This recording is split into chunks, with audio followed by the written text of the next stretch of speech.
Welcome to Miss C-Suite today. Our guest is my friend Rebecca Harris. We actually met in poli-sci class in college, which is somewhat ironic. And then she started what started out as a political blog, now is a full-on startup business. And she's a very cool entrepreneur, so I wanted to interview her today and kind of learn more from her. So can you first explain what your business Purple is and why people should follow it? Yeah, sure. So Purple is a platform that allows independent content creators, writers, to connect directly with their audience over messaging platforms like text messaging and Facebook Messenger. So it started as me covering the election via text message. I figured, my friends kind of would ask me questions because they knew I was such a politics nerd about this stuff anyway. Maybe actually this is the most preferable way for people to be informed and learn about this stuff, since natural conversation is what human beings are, used to anyway. So that's how it started, and then we just kind of built it up from there. And now what we're trying to do is basically empower the voices and the writers and the people that genuinely care about informing their audience on whatever topic they're interested in or have a certain level of expertise in, and give them the ability to do that in a really powerful personal way that creates that bond of trust with their readers. So I know you came up with this idea pretty much in college, and it's evolved from then. Mm-hmm. So what were your first steps from inception of having this idea into making this a reality?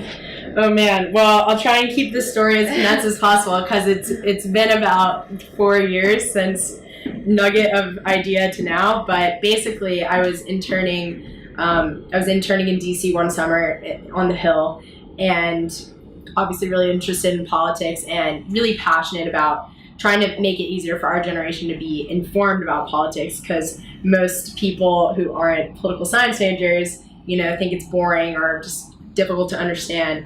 So I started a blog and tried to create content that broke this stuff down in a way that was easier to digest, and trying to do it in as unbiased a way as possible. That's where the name Purple comes from, obviously. My next thought was, okay, I want to do this for life. Basically what I did is I went to grad school in New York for entrepreneurial journalism so that I could learn more about it and continue sort of building the business on the side, or at least running the website on the side. Through that time, happened to meet my co-founder, David, who is my childhood best friend's husband now. They were dating at the time at USC, and he's a developer. So also very passionate about the same thing, but could actually build the technology that I wanted. So we started working together on some side projects, but all kind of related to solving the same problem. And then eventually, after grad school, both of us, said we just need to go big or go home with this. So we went full time with it, figured out how to raise some money from friends and family, some other angel investors, institutional investors, built enough traction that we were able to get into a startup accelerator called Techstars, which we just finished. I can talk a little bit more about that if you want. And then just kind of got the ball rolling from there. But I probably, in my description, just then made it sound a lot like simpler and easier than it actually was. It's extremely difficult, but that's why I love doing it so much, because I feel like I learned more than all of my years of schooling combined probably during that time in starting Purple.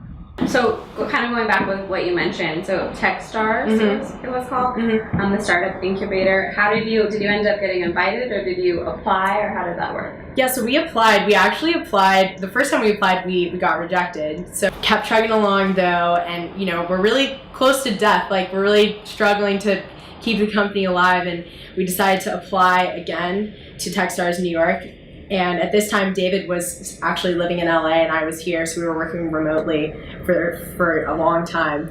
And we applied and got in. And so that was kind of like what took us to the next level with the company. And David moved here, and we hired our first employee, and were able to go through that program, which gives you some funding, but also is a program basically that helps you grow your business really quickly and connects you with an incredible mentor network of investors and advisors here in the city, which was huge for us. When you said that you at first got rejected from the startup, and I'm sure every startup business, at least from my perception, has a lot of challenges at first. What do you think gave you the confidence or courage to kind of stay committed to it, even with some rejection? It's a good question. I think even when you hear the stories of the most successful startup founders, or really anyone who's a visionary or at the top of their field in any field,